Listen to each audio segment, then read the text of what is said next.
I don't think anybody in this debate can name me a high-ranking elected Democrat who has called Donald Trump Hitler.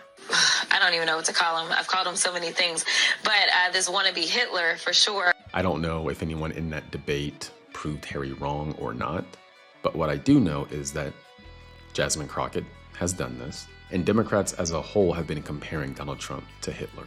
Even when he had an event in Madison Square Garden, MSNBC was trying to bring parallels back and make people think that Donald Trump is doing something similar to what Nazis were doing in like the early 1900s.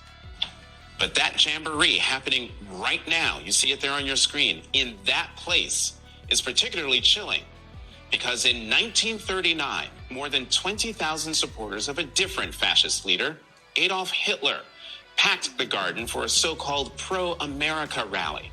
A rally where speakers voiced anti-Semitic rhetoric from a stage draped with Nazi banners. We also have Democratic leaders calling ICE Trump's Gestapo. And Democrats have been calling everybody on the right fascists and Nazis. So yes, Democrats have been doing this. And again, I've said this before, it perpetuates a permission structure for violence.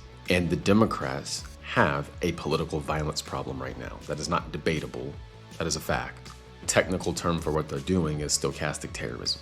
And that's why we've been seeing violence, political violence from the left. They've created a permission structure for violence, and they're perpetuating a permission structure for violence. And they're refusing to acknowledge that they have a political violence problem.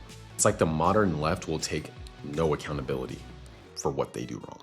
And the left needs to stop calling Trump Hitler. He's not Hitler. And they need to stop calling everybody on the right fascist. The right is not a bunch of fascists. That is dangerous, and we've literally seen it get Charlie Kirk killed. We've literally seen ICE facilities shut up due to Democrats' rhetoric and leading someone to believe that shooting at an ICE facility was the appropriate thing to do.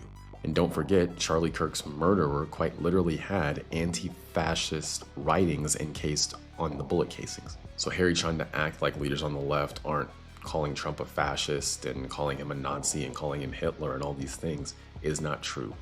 They've said things like that, they've been insinuating that, and they're trying to lead people to believe that he is a fascist like Hitler, and that is a problem.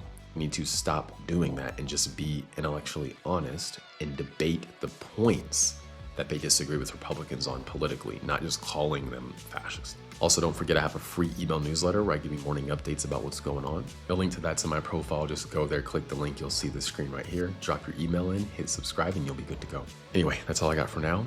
We'll see you in the next one.